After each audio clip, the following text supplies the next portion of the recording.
Hi, I am Lily Hislop. I am the currant and elderberry breeder for the Savanna Institute, and today we are working on establishing our agrivoltaic trial for currants, which agrivoltaic is a fancy word to say agriculture underneath solar panel facilities. So here we have a solar panel setup. This is at the UW Kegonsa Research Site, where they have several different treatments of solar panels planted or established in a single plot, so we can look at different kinds of agriculture under different kinds of panels and see how they work. And I am planting 7 different kinds of currants underneath these 3 styles of panels, and then in full sun to compare how they perform with a little bit of shade and in these panel setups versus full sun. We're going to be looking at just kind of the general performance of the different cultivars. So that includes how well they establish in the first couple years. We're also going to look at the yield, from year 3 onward, probably to year 5 or 6. Berry quality, so how sweet they are, what the flavor is like. The main reason we picked currants, or one of the main reasons, is that they are shade tolerant. So we thought we would trial them in this situation where the middle of the rows are ground, productive ground that can be used for agriculture, but will be shaded for part of the year, and currants might do really well in this situation. Currants and solar and agrivoltaics, I think, is a good match for a number of reasons. Agronomically, it makes a lot of sense, but I think also kind of philosophically they make sense. Solar's fairly new.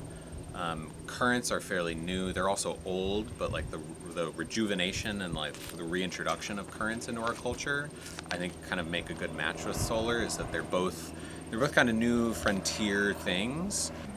They're a cool kind of edge of forest, shade tolerant crop, and so instead of being amongst a forest where their kind of natural cousins are and their common ancestors are, they're amongst these solar forests. From the very start, we really designed this array to be a living laboratory for the institution. And so that's why we have the 3 different types of racking here at the Kegonsa site. So this racking that we're in now, this elevated fixed tilt racking, we have the single axis trackers, and then the standard fixed tilt ground mount array. And that just provides maximum flexibility for research, for education, and for outreach. And that's really the goal of this whole array. So this array is not only to produce electricity to help get our institution closer to our climate goals, but it's also to create an opportunity to raise awareness among our students, our staff, and our faculty about the opportunities for dual use solar. So solar that can be combined, people can grow electrons in addition to growing currant berries or other types of experiments. I think agrivoltaics is a fantastic match for Wisconsin because solar engineers design panel spacing for the winter solstice and the lowest amount of light. And so up here at kind of higher latitudes, they're spacing their rows out far enough apart, at least when they're running east-west and they're fixed tilt. They're spacing them out so much that a lot of that aisle, that walkway, that driveway in between the solar panels is in full sun for most of the season.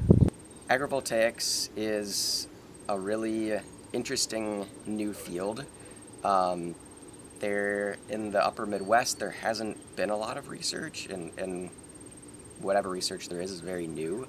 But there are solar fields, large-scale industrial solar fields that are going up all over the upper Midwest, and the type of ground that is desirable for solar fields is also usually very productive agricultural land.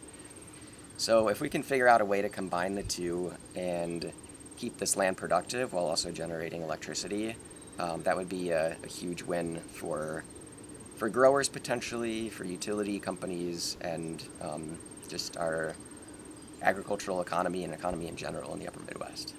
Agrivoltaics connects with sustainability, I think, in that it's right at the center of the energy food water nexus. And so it's producing energy, we can produce food here. It can also help with groundwater recharge and surface water runoff because of the more perennial green growing ground cover that's on the ground. Almost 365, that can help with surface water contamination and runoff. It can also kind of change the water budget of, if we get 3.5 feet that falls on this, where does all of that go? And so that's influenced by what the ground is being covered it with and the panels, and so it can change the fate of raindrops when they fall on this site. So altogether we have 11 different experiments happening in the array. So we have the currant berries, we have solar grazing with extension, and then we have different groups that are looking at soils, hydrology, microclimate, other groups that are looking at pollinators, monitoring birds and wildlife, a group from our mechanical engineering department that is monitoring solar electricity production, and then more opportunities arise because we have the facility built to accommodate future research as people express interest.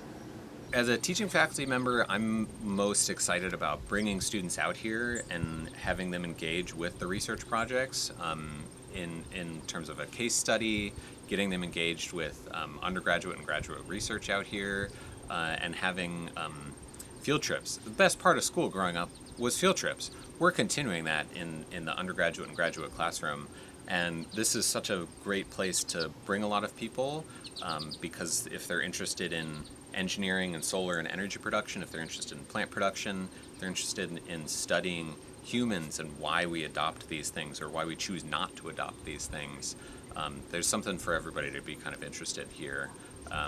And it's not your everyday classroom, and that's kind of fun.